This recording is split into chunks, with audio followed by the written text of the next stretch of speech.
morning, everyone. My name is Kim Mabon, and I am the board chair for the Corona Chamber of Commerce and owner of Creative by Design. Today is a great day, and we have some important updates ahead, so we appreciate you taking time to join us today. As all our weekly calls are informative, we continue to assist you in creating vision and bringing a variety of speakers and topics. I will be sharing the agenda with our 2020 board chair, Don Williamson. Donnie? Well, thanks, Kim. Good morning, everyone. Today's call is being sponsored by Citrus Valley Medical Associates. Citrus Valley has been in our area for over 20 years, beginning here in 1998, but their roots go back to 3 generations. They have 5 locations with 45 providers, including specialties in cardiology, gastrointestinal, and neurology, among others. They also have an urgent care that's available 365 days a year. Thank you, Citrus Valley Medical Associates, for sponsoring this call. Kim? Thank you, Donnie. As a reminder, please use your chat button to ask any questions. Send your questions to the chamber host and we will verbally ask them at the appropriate time. At this time, please welcome our president and CEO, Bobby Spiegel. Well, thank you so much, Kim. And before we pop up a slide on the forecast, I just wanted to have Marty share for just a brief couple of minutes. There's a program next Tuesday through our ELR committee, which is the Executive Leadership Roundtable. It starts at 8 in the morning, goes till 4 in the afternoon at the City Hall. Marty, could you give us a 30-second overview of what that is and how people can get involved? Marty? Jan, could you go ahead maybe? Here, There I go. Okay, Marty? Okay. Yes. This year, our ELR project is foster care. We've decided that there's a lot of children in the foster care program that need our help.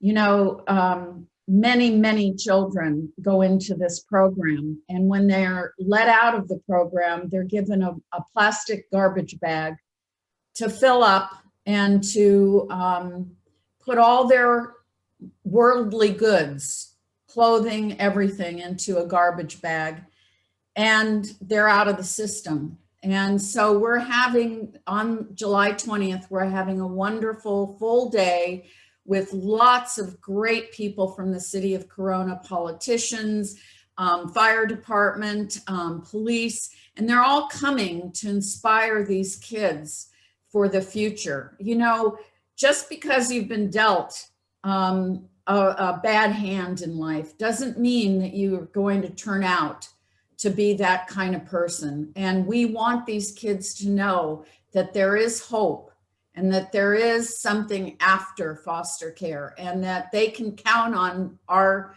community to be there for them. And we're hoping that once we do it this year, we'll keep doing it every year and grow the program. So if you'd like to donate to this program, we desperately need funds.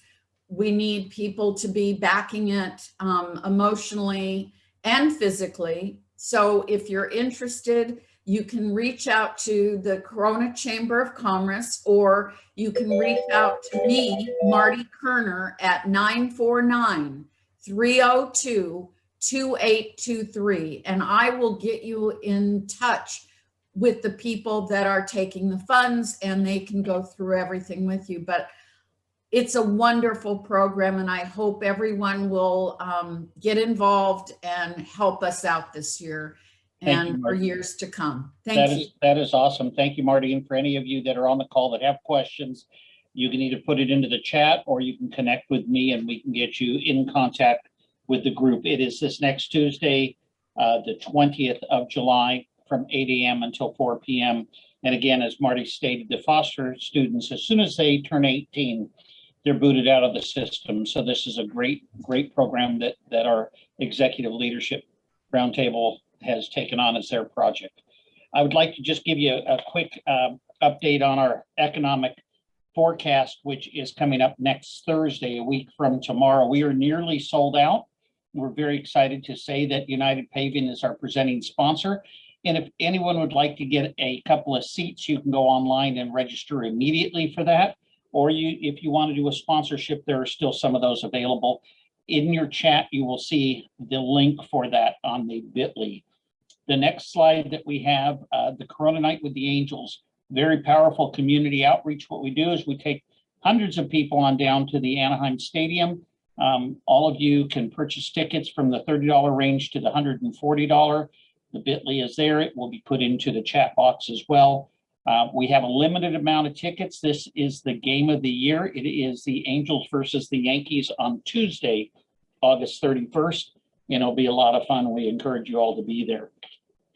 I'm very excited about the 10th annual Riverside County Women's Leadership Conference, which is coming up September 30th. And it seems like, you know, that's so far away, but yet you blink your eyes or snap your fingers and it'll be October before you know it. So September 30th, it is the last day of the month. It is a Thursday. We will be holding this in person at the beautiful Crossroads Christian Church campus. And it is going to be very exciting. We will be launching all the names, announcing all the speakers in the next couple of weeks, and it is going to be powerful. Very similar to, but not officially a TED Talk, but it is going to be 10 speakers at 10 minutes. And what they're going to do is light you on fire. They will create, they will aspire and lead. And that is the theme. And we just want everyone to be there. This is not just for women. Real men show up, and we can take copious notes and learn how to improve for all of us. So those are the announcements for this week. I just want to thank you all for being plugged in to our weekly call on advocacy. I want to give a shout out to our chairman for the legislative action. That is a former assemblyman, former mayor. He's been a businessman for 45 years, and he knows his stuff, and that is Jeff Miller. We appreciate you being on this call, as well as the other elected officials or prior elected officials that have been on time and time again. I know that we have the assembly members representative. We have Omar on the call. We have the supervisors representative. Wendell Bucktie is on the call. And typically I know that Jason Scott, former mayor of the city of Corona, is on the call, and also former council member Yolanda Carrillo. But I'd like to just do a little bit of a request, if you could say some positive prayers for two people that are near and dear to me. Yolanda is having some knee surgery today, I believe it is. And next week, Donnie Williamson is having some knee surgery. So if you could add them to your prayers, I would greatly appreciate it. With that, I'm going to pass it back over to you, Kim. Thank you, Bobby. We'll definitely have those people in our prayers. At this time, back to Donnie. Oh, sorry. Is there any questions for Bobby? Missed that part. There are no questions. Okay. Apologize, Donnie. Back to you. No problem. Again, thank you for the kind thoughts, Bobby, and everyone for the prayers.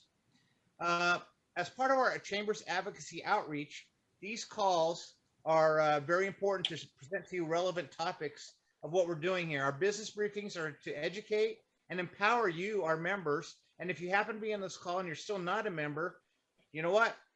You can be a member. Or if you're on this call and if you know a neighboring business that should be and have benefits from being part of a member, please contact our membership specialist, Robert Yanez. Calls like this are just one of the many benefits to being a member of the Chamber of Commerce. And the more active you are, the more you get out of the call. This is a thriving organization. We have we serve not only Corona, but the whole region. So we're not bound by any geographical limits. So, you know, if you're near or dear to us, you belong in the Corona Chamber of Commerce. So please give Robert a call. He can review with you the many incentives for both joining and referring a business to become a member of the Corona Chamber of Commerce. We are continuing to grow. We invite you to help us make a larger impact with the more members that we have. So please contact Robert today. Kim? Thank you, Donnie. At this time, we will shift to our advocacy segment, where our legislative advocate, Jeff Gibson, will share. Keeping a pulse on what is happening in Sacramento and Washington, D.C. can be a full-time job. With Jeff Gibson's thorough and complete research, he helps the Corona Chamber to act timely on projects and initiatives that help make a difference in shaping our community. As owner of Occidental Communications Group, Jeff Gibson takes a 40,000-foot view on most of the proposed bills and then dissects them to our level and how we as business owners and managers will be impacted by those bills. His knowledge of complex political issues and the great relationships he has built ensure the Corona Chamber has the tools to be effective on behalf of the business community. Please help me welcome Jeff Gibson to share a legislative update. Thank you, Kim. I appreciate that. So the legislature is headed towards their summer recess, which in legislative terms is kind of the halfway point of their annual session.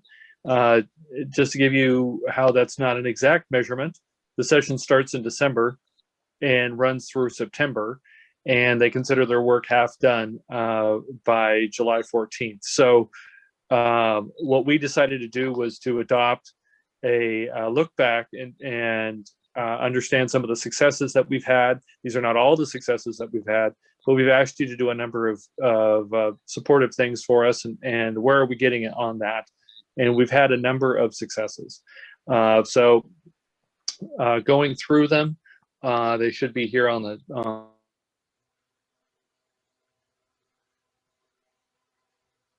Jeff, they're on there, but you're now muted. There you go. the power of that is the power of the state to shut down the voice of business. But we will endeavor on. So SB 467, which was a ban on new oil production in the state of California, new energy production, that actually failed in committee in the Senate. As we had spoken about when we decided to take an opposed position on it, the state of California has two basic sources for the gas that goes into your vehicle. They're either produced domestically, or they're produced at, generally in the Middle East or in Venezuela. And so the concern was, if we shut down the very large resources that we are able to produce here in California, under California environmental standards, which is an advantage to, if we're really concerned about climate change, it's obviously an advantage to us. The bill died in committee, so that's a very good sign. Usually, when a bill dies in a policy committee, that means that it is in trouble and likely won't be included in future legislation. When it dies for outside of policy committee, if it's passed out of a policy committee, then we are especially concerned about the likelihood that that bill could be amended, even though it had failed or stalled, could be amended into another bill.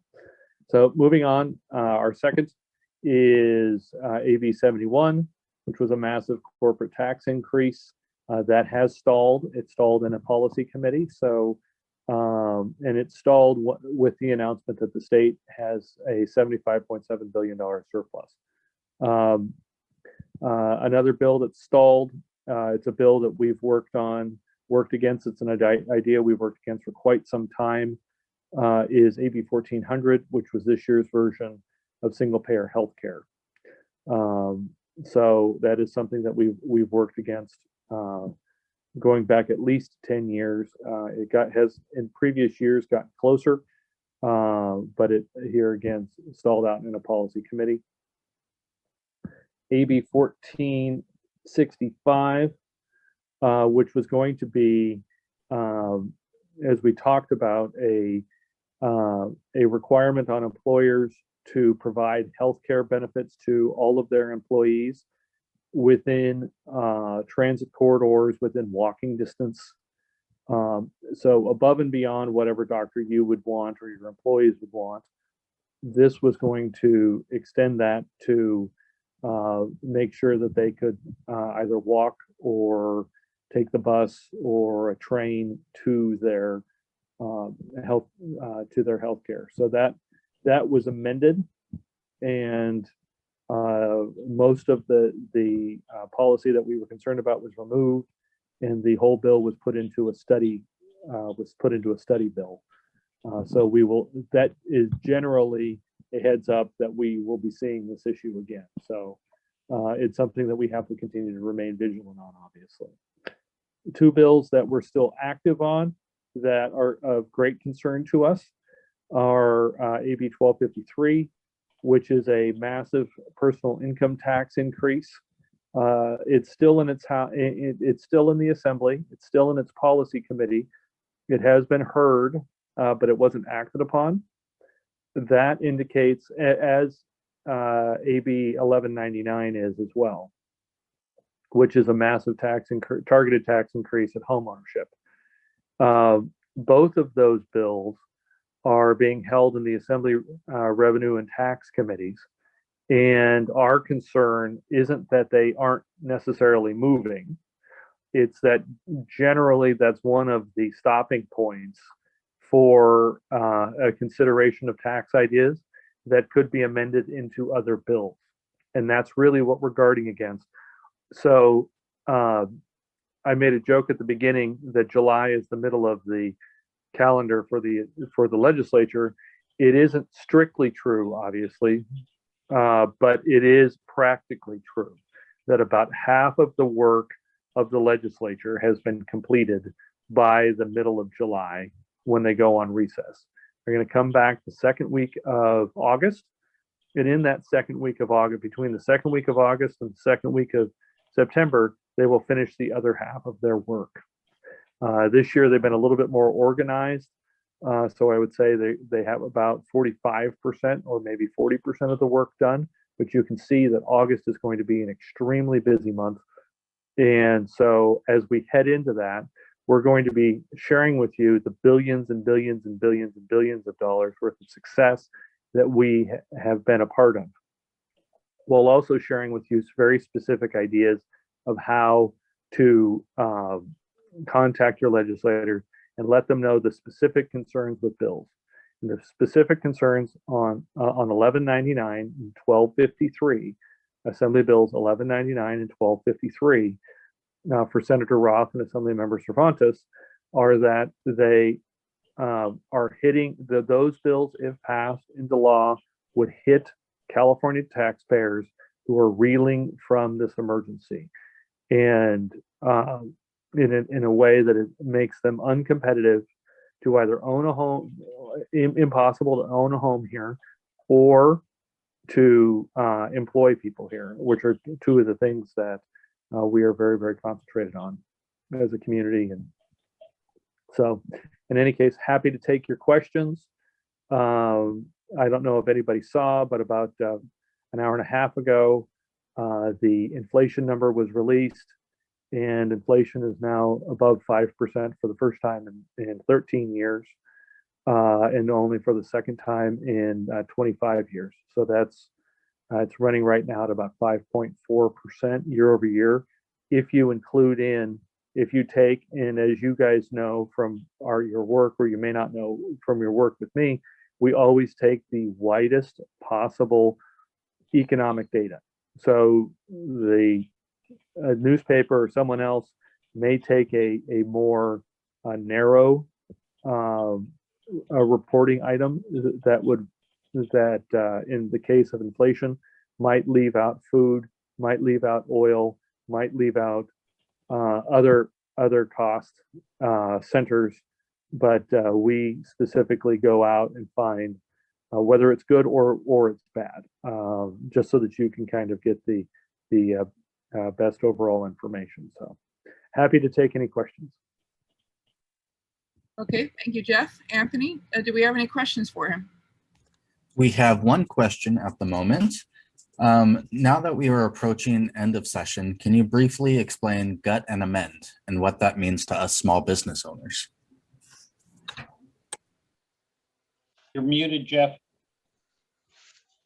Jeff, you're muted. I have no idea why I continue to mute. So gut and amend is a process that we alluded to, that we are working. We consistently work to avoid a gut and amend process. And a gut and amend process was started during the Willie Brown era of the legislature, and it would be used once or twice at the end of session. And that would be for a piece of legislation that generally both the administration and the legislature, which at the time almost all of Willie Brown's administration, or Willie Brown's leadership of the state assembly, was under Republican leadership. And at the time, when you would get to the end of a session and the governor had other business to do and the legislature had other business to do, they would take a bill that was moving through the process and they would gut it. So they would take everything out of it other than its bill number, and they would put in the piece of legislation that had been basically forgotten. And that would happen 2 or 3 times. Sometimes it was misused, but generally it was in a move that was considered that the idea had wide-based support. So that was generally the way that worked. Starting with the Gray Davis administration, it became normal practice in the months of August and into September to have major policy decisions gut and amended into bills. And in some cases, you had a pesticide bill that was gutted and replaced with brand new regulations on schools. And so, which hadn't really ever gone through the legislative process, which you didn't have a widespread understanding of the legislature and kind of an, oh, shoot, we were supposed to solve this problem this year. So it is now much more commonplace. In the last 2 legislatures, to their credit, and there's another rule out that was changed by a state ballot initiative, which is extremely important. We like voter approved initiatives, that bills needed to be in print for 72 hours, which eliminated a lot of the gut and amend, because gut and amend was, there's a bill coming up, it's on pesticides, nope, 15 minutes later it's on schools, and you can't have anybody from schools come up and say it's good or it's bad. That was a concern. There's now the 72-hour rule on gut and amend, so that's cut down on the amount of gut and amend. We have 2 leaders in the legislature that are demanding that their members do more work before August, so that if this were 5, this were 8, this were 10 years ago, we would be saying that the legislative year is about to begin, because you would have 70% or 80% of the bills hadn't even come up for much of a hearing, other than a cursory hearing in their own house. Now what you have is, but you still have a threat.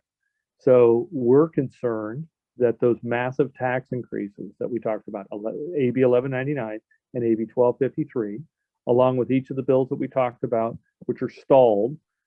You could see that we talked about 6 pieces of legislation, and I put a failed on 1, and it failed because it failed in its first hearing, and it failed in a way that makes it unlikely to come back, because it was opposed by trade unions as well.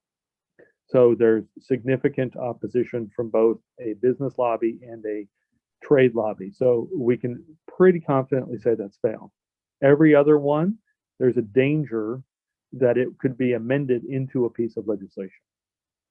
And you can have a piece of legislation gutted.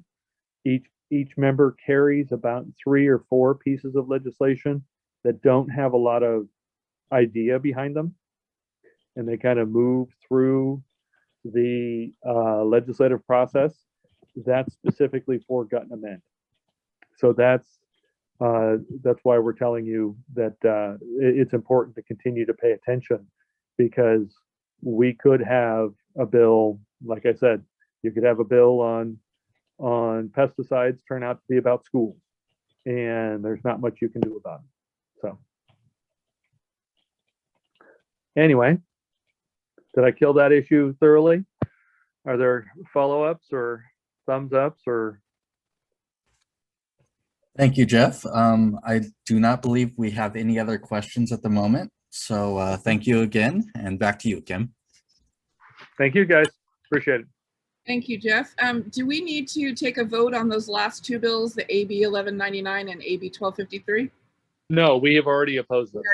We already Yep. opposed Yep. Okay, so just a reminder to please reach out to your local representatives, Assembly Member Sabrina Cervantes and Richard Roth, both of whose contact information is provided on your screen.